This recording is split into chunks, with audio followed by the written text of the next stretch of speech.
আলাইকুম রহমতুল্লাহি ওবরাকাত। ইমাম কাজী ইয়াজ রহমতুল্লাহি আলাই তার কিতাবুশ শেফার মধ্যে রাসূল পাক সাল্লাল্লাহু আলাইহি ওয়াসাল্লামের একটি মুজিজা এনেছেন, যেটা ইমাম বুখারী রহমতুল্লাহি আলাই তার কিতাবে বর্ণনা করেছেন সালেম ইবনে আবিল জাদ থেকে। তিনি বলেন, জাবির ইবনে আবদুল্লাহ রাদিয়াল্লাহু তাআলা আনহু ইরশাদ করেন, আতিশান নাসু ইয়াউমাল হুদাইবিয়াতি, যে হুদাইবিয়ার সন্ধির সময় রাসূল পাক সাল্লাল্লাহু আলাইহি ওয়াসাল্লামের সাহাবায়ে কেরাম পিপাসার্ত হয়ে পড়লেন।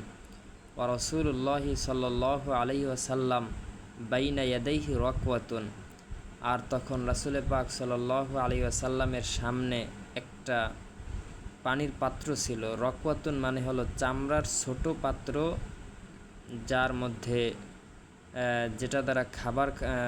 যেটা দ্বারা পানি খাওয়া হয়। ফাতাওয়াদ্দা মিনহা, রাসূল পাক সাল্লাল্লাহু আলাইহি ওয়াসাল্লাম ওই পানি থেকে ওযু করলেন।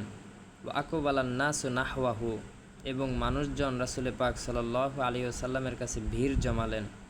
ওয়া ক্বালু, তারা বললেন, লাইসা ইনদানা মাউন ইল্লা মা ফি রকওয়াতিকা, আমাদের কাছে কোনো পানি নেই, শুধুমাত্র আপনার কাছে যে পানি আছে, শুধু তাই, আপনার কাছে যে পানি আছে এই পাত্র ছাড়া আমাদের নিকট আর কোনো পানি নেই।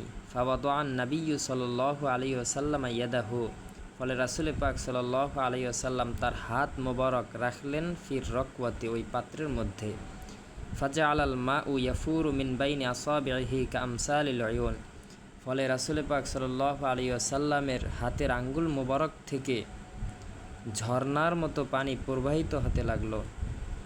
ফাকুলতু, সালেম ইবনে আবিল জাদ বলেন, আমি জাবের রাদিয়াল্লাহু তাআলা আনহুকে জিজ্ঞাসা করলাম, কাম কুনতুম ইয়াউমাইজিন, তখন